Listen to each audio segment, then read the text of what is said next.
Have you ever wondered how people survived the brutal, howling blizzards of the American plains, huddled inside what seems like just a cone of animal hides? It's a picture that defies modern logic. We think of survival in the cold as needing a roaring fire, but for many plains tribes, that wasn't always an option. The reality is, they had mastered a level of engineering and environmental wisdom that allowed them to endure temperatures that would freeze settlers solid in their seemingly sturdy log cabins. So, how did they do it? The secret wasn't about generating massive amounts of heat, but about brilliantly conserving every last bit of it. Forget what you think you know about thick walls and insulation. The genius of the Tipi lies in its design, its materials, and a deep understanding of physics and human biology. It's a story of ingenuity, community, and survival against all odds. Let's step inside a winter Tipi. The first thing you'd notice is that it's not just one layer of hide. The foundation of their survival began at the ground level. Instead of bare earth, the floor would be meticulously insulated with layers of grass, furs, and even woven mats. This created a crucial barrier, stopping the cold from seeping up from the frozen ground. Think of it like putting on socks before your boots. It's the first line of defense. The outer cover of the Tipi, usually made from 10 to 20 buffalo hides stitched together, was just the beginning. The most critical feature for winter was the inner lining. This second wall of hide, often beautifully painted, was hung inside the main structure, creating a vital air gap. This gap, just a few inches wide, acted as a powerful insulator, trapping air and keeping the cold from the outer wall from reaching the living space. It's the same principle as double-paned windows, a technology they perfected centuries ago. Now let's talk about that iconic hull shape. It wasn't just for looks. It was a masterpiece of aerodynamic and thermodynamic engineering. The cone shape is incredibly stable against strong winds, which would batter the open plains. The wind flows up and around it, rather than pushing against a flat surface. But its real genius is in how it manages air. At the top of the Tipi, there are two adjustable smoke flaps, controlled by long poles from the outside. These flaps are the Tipi's lungs.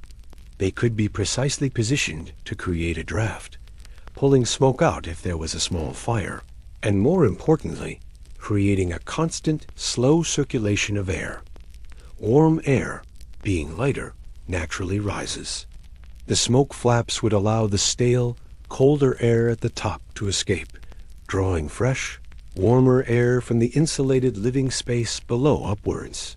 This gentle airflow prevented condensation from building up and making everything damp and cold, a deadly problem in freezing weather.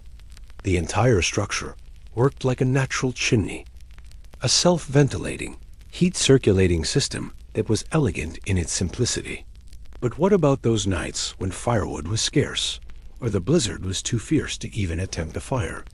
This is where the story gets truly remarkable. The primary furnace became the human body.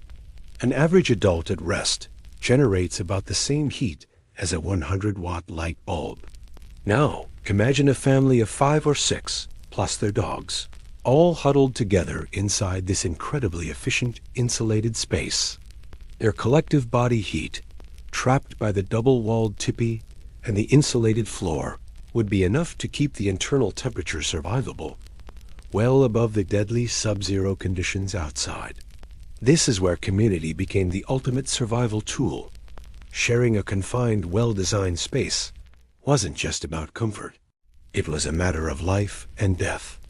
The Tipi wasn't just a house. It was a human-powered heating system. While settlers in their drafty cabins shivered alone, Native American families pooled their warmth, turning their own bodies into a life-sustaining furnace. This principle of conserving heat, rather than constantly producing more, wasn't unique to the Plains tribes. If you look at indigenous peoples from cold climates all around the world, you'll see the same wisdom at play. Think of the Inuit igloos in the Arctic.